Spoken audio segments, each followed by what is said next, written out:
I think this could be a one-side series. I personally feel offended. No, we're going to Dragonshire for game number 2. Tempest map pick, no surprise. Can actually have a big comeback. This game, it was actually Tempest having some massive comeback against some Gen Gs, against some Ballistics games, where they were basically losing like 14-15 minutes, and then one Dragon Knight right after that, just 3 forts down, and then the next one goes to Keep, and then all the way to Gore. Yeah, I mean, when you win the late game team fights with the Death Timers along, or the Dragon Knights scaled up, you know, to win the game. Like, Heroes of the Storm is a game that's designed to have shorter game time than other MOBAs. That's just how it was programmed. You know, you could read developer interviews and stuff since Dustin Browder was the lead designer back in like 2014, 2015. Really? Yeah, the game is designed to be played shorter than other MOBAs. Why did I have like 40+ minute games in Volskaya? Well, I mean, that's... well, it changed now. Yeah. So. But like, Heroes is designed to, you know, have longer death timers, obviously, as other MOBAs do, but the objective scales so massively on most maps, minus the Volskaya there and some other maps in the past that have, like Dragonshire, for example, was a really long map for a while because the objective wasn't buffed. Spider Queen, all these things have been changed. Well, the game's time is supposed to be like 20 minutes maximum on an average game, right?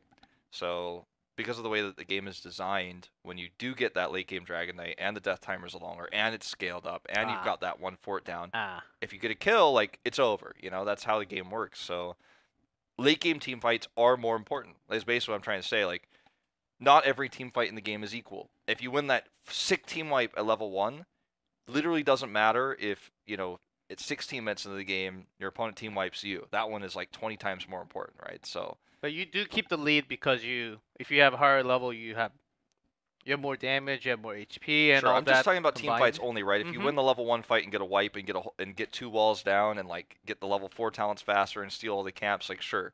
I'm just talking about in terms of like value versus you know, how much death timer there is, how much objective scaling there is throughout the game. I don't know, guys. We got a technical difficulty on this. I'm just like ranting about nothing right now. Oh my god. Okay. It is both complaining time. I'm not complaining. I'm just talking about, you know, some aspects of the game. And you know, when people say like, let's go take a boss after we get the team wipe when death timers are over 60 seconds, I do lose my mind a little bit sometimes. Let's go to camp. That one's free. Hold on, I need to do Siege Giants. No, you don't. Oh, we got cursed. Let's go, boss. Like, there's no one on the other side. Best strategy, right? Oh my god. Don't do it. But we are ready, though. All right. Of course, we're joking, guys. And do not take us seriously sometimes. Do take us seriously in game, but we're waiting for mostly. Mostly. Except for those, like, 15% that we talked. For the technical issue, seems like it's been resolved. That Garrosh ban, I think that's going to be permanent for this series, despite the wink that OJ clearly gave me last game. Oh well. Genji is going to be prioritized here with the first pick. Was banned last game. They went for the Maiev instead since they have first pick. And Mouth Tracer. Yep. Tracer comes out a lot, and it's also because Feliz is... They look down onto the lower team says, and then just say, oh, you can't really deal against my mechanics here, just putting them down. I mean, Dudu's a great tracer as well, but referring to mostly to the previous draft where we saw that picked up, but this case, obviously, he's going to be playing the Genji, so not a relevant statement. I think you just take Johanna again. Like, OJ's Johanna was amazing. Wave clear is super important on this battleground. Johanna has a long-range interrupt for Dragon Knight unleashes, the shield glare. So, you know, if you're going to run, even if you want to run the 1-3-1 with the Johanna, or the 4-man, you want it to be stronger, like, there's a million reasons why you just lock in JoJo. And they do. They're going to get the Dahaka for the top lane control as well. If Feliz is drafting, I have no problems with it, minus the Stitches game that we saw in Curse. Like, otherwise, I feel like their drafting has been phenomenal. It's very smart. Yeah, and also Haka for the top solo lanes, who had controlled the global as well, which they were struggling against Supernova. They wanted to try something new. As Hannington, it has a weird way, I would say unique way of playing the Dahaka. We'll see on the minimap, but we'll point that out when that happens. We're not going to be able to see Tempest use their 1-3-1 Hanzo off-lane soak with the ban for Goods Hanzo here. He's been playing a very back row based Hanzo thus far on this battleground, and part of the reason why they chose it, no doubt. So this is a very intelligent ban. I want to say, outside of Gen G, I think Feliz has been drafting better than any other team right now. The problem is execution is a little bit off, but I feel like when I look at what they're doing, it's everything I would do, and it's everything that like should be done in a best of series, like the adaptations they're making, etc. Talk about adaptation. Is it going to be Irel? Good. No way. Good. Oh, Dami. Irel. I don't think so, man. Irel. That's never gonna happen. Irel. You know something I don't know. I'm like, are you doing that thing where you watch the scrim and you're like, wouldn't it be crazy if they pick Irel and then it comes out and you're like, I'm the smartest caster? Are you doing that, G-Clef? I never watched her scrims. I never even asked for it, but I'm not naming any names. I'm just saying. It's gonna be the Sonya again. It's a good matchup into the Dahaka. It's tough to say what good we'll be playing. Sometimes in situations like this, we'd see the Zeratul come out, but I don't think that's actually going to be the case. Because that's an old favorite of his. But focusing more on Feliz for the moment, we need their support with the Karzim ban here. It's tough to lock onto the Tracer. Stukov is either disabled or so bugged that he's unusable right now, so that's something I want to put out there for people who need to know. Like, Stukov is, I don't know what the bug is, but there's been a lot of discussion about that, so I think he's actually disabled, so just put him off your list. You know, the Rhaegar pick here doesn't actually feel very tempting, like maybe even just an Uther, yeah. And Dragon Blade's back. Yeah, and leaving because, I think it's because of the Cocoon. They have to think about the Cocoon, which they had troubles opening it last time. The problem will be the Tracer, so they do have the extra protection with the Genji Uther pair-up, which can be quite powerful with the Li Ming as well. But is it going to be enough damage to actually break through that Sonya Anubarak front line? I think that the key is to make sure that Uther can get the Divine Shield off onto Genji before he gets cocooned, so his positioning will need to be really good. Just looking up historically, Liu has played this year 11 games of Uther. It's his second most played next to the Malfurion, so he's got he's well versed on the Uther, and it's one of his higher win rates as well. So, not a bad pick here for him. As long as his positioning is good, I don't have a problem with this Uther pick. It'd be very good to have the reset combos with Li Ming and Genji. Very all-in in terms of DPS. We will see the Falstad coming in for Tempest, so probably not going to be a role swap. I imagine it will actually be good, yeah, on the Falstad, as you can see there. So exciting to see kind of some role reversal here, because you have a player that's better at Falstad, but you have to play lockdown on the Tracer for sure. It ends up being kind of a funny little closing to this draft. Macro versus Macro, Dahaka and Falstad going to be dueling in that way. I think Tempest didn't get what they wanted. I think they wanted to have the same Hanzo draft. The Hanzo ban was super intelligent. I think OJ's Johanna looked phenomenal last game. I think that there is a real possibility we walk away from this game with a 1-1 scoreline. I think Feliz has a great setup. The draft is really good. But let's see if the execution could be a little bit more consistent this time. Now, still there from the front line for Tempest with Sonya and Anubarak. Can be hard to deal with just Li Ming damage. I mean, unless Genji has some powerful moments with getting the reset, they have to focus on one target only. They can get the reset, but unless that happens, maybe a little bit too hard for Feliz. I'm still thinking about that. I think the game just insanely snowballs for Feliz if they win it. If they lose it, it looks sad. Yeah, we saw OJ raising his hand earlier, so no surprise there's a pause here. We've been a little bit unlucky with the technical difficulties this week, haven't we? I know. Also, last week, yeah, yesterday, last season was smooth. Also, yesterday we had one for Tempest as well, right? Yeah, we had a few. But I'm sure this will be pretty easily resolved with headsets off here. Let's figure out what is the actual issue. The guy who's kneeling down there next to his computer is like, dude, you just unplugged the USB. Like, he's like, it doesn't work, you unplug it in. OJ's like, what? He's like, I thought it was wireless. No, dude. He's like, oh. No, I don't know what's going on. He's like, I told you it was wireless, right? No, I don't know. What? These earbuds were wireless. No. Okay, it seems like it was a sound issue, just based on I don't know, I'm just guessing at this point. Like, I'm really just trying to infer I know we have from no facial updates. expressions. We have no updates what's happening, but as you guys can see, 3-2-3 can happen. It is real. Tempest leading the series of best of 5 so far. Yeah. You're saying you like the draft from Feliz a little better in game 2? Yeah, I actually think that I know it sounds weird to hear Wolf say this in 2018, but like I have faith in OJ's Johanna. Like I really think he's going to make it again difficult for Lockdown's Tracer to find a lot of value. And on this battleground, you do a lot of running around, and there's a lot more laning than there is on other battlegrounds. So it's last time like they had to come to Tempest. Like Tempest was like, "I'm on the shrine, you have to fight." But in this case, they don't have to. In fact, they can actually force a lot of the fights themselves with the wave clear they have that's better.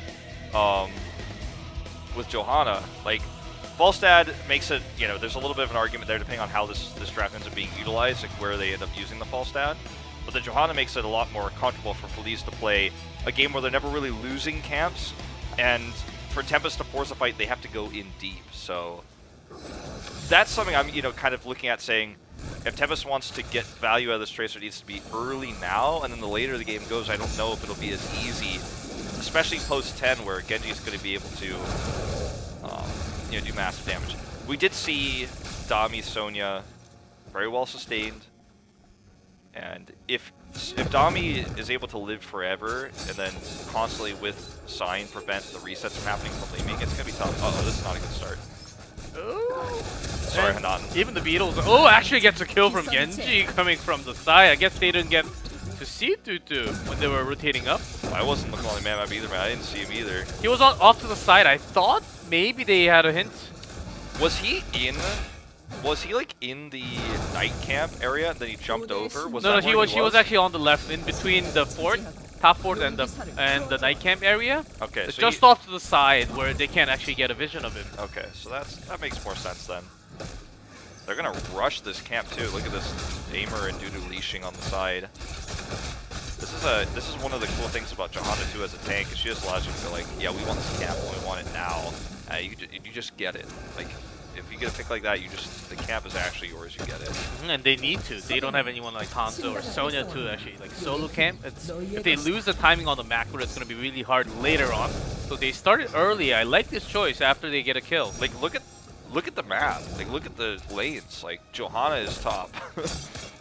OJ wants to hold this. They want to actually get a lot of value out of this night camp.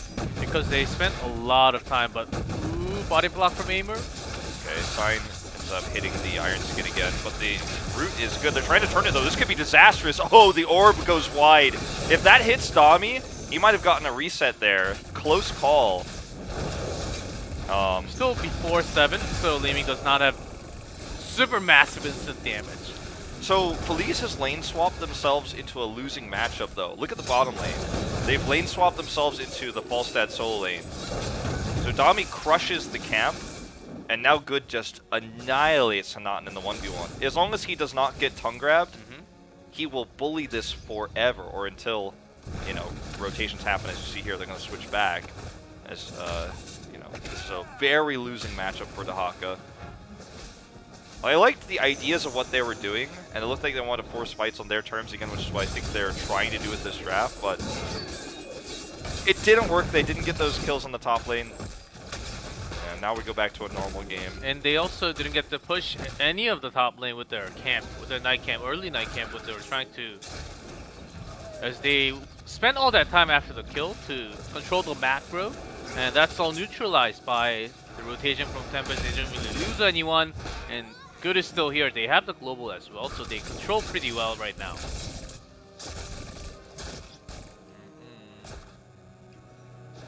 Addison alone, soaking. It's a little bit weird of a rotation. Tempest actually not making any move after that. Okay, OJ's coming up. He actually used the shield glare to dismount, but he revealed himself, and that means that the dem was easily avoided. They had the night camp here and the spell armor, so this is not going to be favorable for Feliz. And remember, Falstad's global, so he just wins this. Like, Feliz is playing Chinese right now, man. They're trying to roam around and get kills. And kind of a defensive posturing when Tempest is extended, but they telegraph that super hard with the shield glare, and Falstat's just like, hello, like free soak. Yeah, Genji's my name going is good. down. I like to get experience. Yeah, Genji's going down now. But if Falstat actually holds it and Sonya does come down, they're doing some damage onto Johanna for now. Channeling. It's always OJ who eats the pulse bomb, which is like, you know, if you're trying to win a longer team fight, it's important. But that, Ooh, solo kill from Dudu. that was not what was supposed to happen. He already used deflect to get the kill, And so. no pulse bomb. Oh no! Eat that! No! Lockdown. No! Oh! That just happened. Oh my god! Oh my god, Dudu! He wants more! Sign, I'm sorry, man! You need to leave! Here comes the Falstad though, he gets the stun, they try to turn it. Dudu's got the deflect, but they get the Dragon Knight, this double squat. He has a Swift Strike as well, and Hansen comes in, they want more than the Dragon Knight. They're going for another kill. This is greedy, but here comes Aimer, and the resets, he's gonna get one! Misses good there, One but more. eventually the orb explodes, they get two! And Feliz turns this game on its head. The power of Genji, man, and the power of Dudu's control and mastery of this hero. I almost lost it on broadcast just now. Oh my god. I know, we were saying in their previous match, Dudu, when he was playing the mages, it doesn't really fit him. He never really showed us playing mages, and we couldn't really trust him. And his positioning was like a Genji, so he was dying all the time getting pulse bomb. But in this case, when he's on his favorite hero, where he can play the best, like this, he can actually turn things around and make it into Dragon Knight plus kills for Feliz. It was 3 levels ahead just for now. fantastic, fantastic play. Now he's gonna get another kill on Adami, or looks for another kill on Adami, I should say. I'm not actually gonna grab it. Spoke too soon on that one. He is holding X Strike. Oh, the shield misses so close. OJ's shield actually missed a lot in game 1 and 2, and something that. Hey, you can't say a lot in game 2. That's the first one. No, I'm combining it game 1 and 2 together. Okay. Oh my. Wow. I mean, Chikov, now you're just being mean. I do like OJ. He's a great guy. His Johanna is really good, and I actually let me do a quick check on my stats here because I feel like he hasn't really played it that much. He played it 4 times this year. So 6 times, including this game. Yeah. Hansen and took a little bit, does deal a lot of damage. Already burrowed, so can't be using that. Another one. Lockdown is in trouble. Dudu's here. Okay. Sign is able to turn the cannon towers to his attention instead of Lockdown. And great cocoon, because Dudu was about to get the kill. And he's actually holding that. I think it makes sense because of his playstyle and X-Strike? yeah. I think the X-Strike could actually turn a fight with how much he's roaming with the Genji. But that basically means the D-Shield has to go on Li Ming then. I mean, it doesn't have to go on anybody, right? I mean, I think like you will get less value out of Genji with the Divine Shield. I agree with you in that regard. I just think and I think teams will do this way more often. Like, look at Valkyria. Like there's no reason to lock it in until you're sure that in that fight you need it for the first time you want to use it. He does lock it in now, but I guess he's just impatient and they're about to hit 13, so he doesn't want to be like stuck talentless for a while. But I think teams should be holding more than they are now, because there's always that possibility that X-Strike is going to save him in that fight that you know is the turning point, or he needs to lock in that Dragon Blade, or maybe he gets an extra kill from the X-Strike because he's been so close to getting these kills. Like I love the hold there. No reason to lock it in until he absolutely needs to. Still holding that 2-level lead. Macro, they lost. They lost Hamilton, but there was a big rotation from Tempest, and it actually took a long enough time for Feliz to push the bottom side a little more. They're actually trying to gank onto Falstad right now. We gotta see that bottom. Yeah. Yo, Falstad. Iron Skin. This Blessed Shield actually landed. Yep. Iron Skin actually means that you get away. It'll just cleanse onto Aimer. Meant that only Liu was knocked away. That was a pre-cleanse there. Very well played by Liu on the Uther. So both of them stay. They get the kill onto good. can not live long enough? No. But, like, he doesn't need to. Actually, they don't need to hold this shrine. They're going to rotate up and look for this fight. Tempest should be leaving, I think. 45. They should be leaving. They're 13. Yeah. OJ comes from the side. Lockdown still on. Flight. Check mark a little bit. Flight should be available for Pulse Stab, but it's going to take him a little while. Pulse Bomb misses. Here comes the Flight. No gush. No gust, as you say. OJ Iron Skin already locked out. Maybe looking for the kill Dami. Just spinning around right now. That's when you lock in the Tranquility. You want that sustained healing. Dudu's got the Blade and the Divine Shield, but he can't 1v4. It's not going to happen. He needs to use the Blade to get out. Lockdown's here to intercept. He will go down, and Liu will go down with him. Oh, or maybe he just gets the kill there, Dudu. Ooh, Tracer dies! Yeah, Dudu gets the kill. The camera. There's just too much going on for Observer to catch here, with Dudu just outclassing everyone who exists in this game. Outclassing me. He's like, how dare you claim my death off screen. Still a huge win for Tempest. OJ was very low, so couldn't really do much peeling. And the Tranquility was the right choice in that moment. He ate a lot when he was rotating up, getting speared by Sonya and also Pulse Bomb from Tracer as well. So this is a great chance for Tempest to come back in as still a lead from Feliz. Look at that, 3-4, 3 keeps. Everything's up now. Time to take those delicious EXP. Yeah, get that comeback experience. Top 4's going to go down to minions. So that's going to be the first step. They are dealing with this pretty well so far.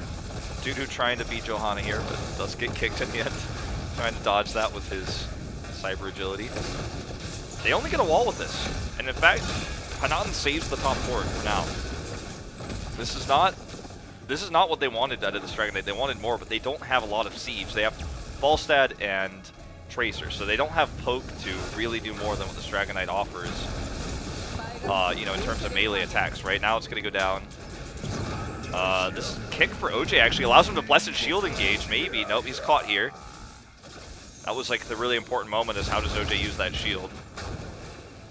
They do get the top fort, and Genji just Genjis. I don't know what happened here. T-Tour is today, man. You know, put him in the chat. I don't know what else to say. Tempest takes the lead. They get the fort through that kill. They get 16. Well, Tempest has had, you know, they've had their moments, but it's been a rough series for them. Yeah, and a massive comeback as well. Feliz, I think the moment they had a 4v5 on top, they just thought, oh, there's no way of losing this. We have one more member. Let's just go in without a plan and try to destroy them. And Tempest hit Falstad in the flight. It was a 5v5 actually. In 2 seconds, they thought they were winning, but right after, they were in bad positioning. They had no way of returning home. Yeah, it's... I like how Tempest operates. Like, they operate as if the assumption is everyone is going to play perfect, and they're all on the same page. Like, they really are. But again, it feels like they think about only like what could be if they all play perfectly, but they never think about what the counterplays could be. Like, their setups are great, their ideas are phenomenal, but then sometimes Feliz is just like, like, you remember I'm Dudu, right? Like, you remember that, like, this is not just your Hero League game. This is actually, you know, a top-tier team in Korea. I mean, by that I mean they're in the Pro League, right? Like, Feliz is not a top-tier HGC Korea team, but a team that's looking very coordinated thus far this season. Much more so today than in their series on Friday. Tempest is just trying to soak, you know, what they can while there's no objective on the map. They keep a 1-level lead. They can't take a talent tier advantage, but Falstad's going to grab this Sun Shrine. The Moon Shrine's already taken. So Feliz is rotating around to make sure that they cannot unleash. Hanaten can go up there and try to retake that. It's going to be a bad matchup for the Dahaka in the 1v1, but because they have the camp, it's very difficult for Good to contest, especially with Genji up there. So they retake the top shrine. Yeah, Good is now being really careful with his positioning, not really going too forward, staying with the fort all the time because they don't see Genji for the longest time right now. Almost on to Aimer, but like he gets the armor from Uther. He's not really that concerned. So that's a cooldown burn here. It's gonna have to be refarmed. A spot Tutu now. And Blessed Shield could be a really nice initiation here if they split up too much. Like, this is really scary. Look at Sign and Dami. They're cut off. This could be the moment. Here's the Condemn. Will they commit to the Blessed Shield? They don't have Genji next to them. Very true. So they were just thinking to push them out with the pressure. Because they lost the top, they have to keep the bottom one.